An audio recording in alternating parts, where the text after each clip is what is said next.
May kilala ko doon. Kaya kanyang bigyan ng bagong passport at bagong identity. Bagong identity?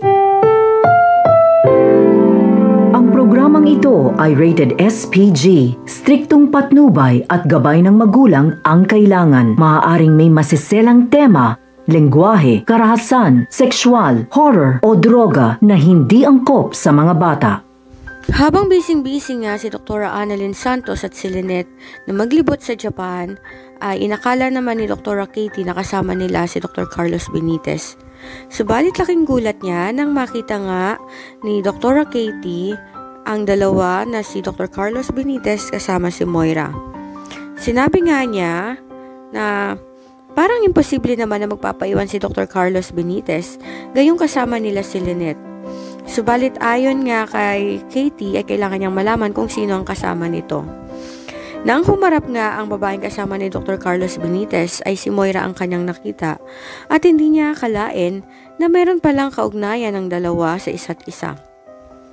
Agad ngang kinuha na ng video ni Dr. Katie ang dalawa at isinend nga iyon kay Giselle Tanyag.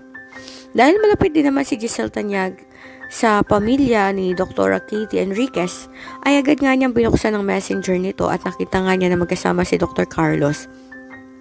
Agad nga niyang tinawagan si Dr. Enriquez at tinanong kung nasaan ang lugar na iyon o exact location na iyon. Ito ay dahil wanted na nga si Moira at kailangan niyang mahuli ng mga kapulisan. Agad namang tinuro ni Dr. Katie ang lugar kung nasaan sila at sinabing bilisan na lamang nito dahil maya-maya ay aalis na nga ang dalawa.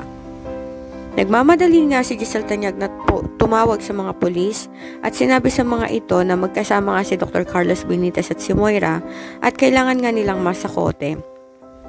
Sinubukang tawagan ni Giselle si Dr. Carlos Benitez at dahil dito ay nakatunog tuloy si Dr. Carlos Benitez. Agad naghiwalay ang dalawa at sinabi na magkita na lamang sila sa airport at doon nga magdidisguise si Moira papunta ng Japan. Umaasa noon si Giselle Tanyag na may turn over sa kanila ni Dr. Carlos Benitez itong si Moira.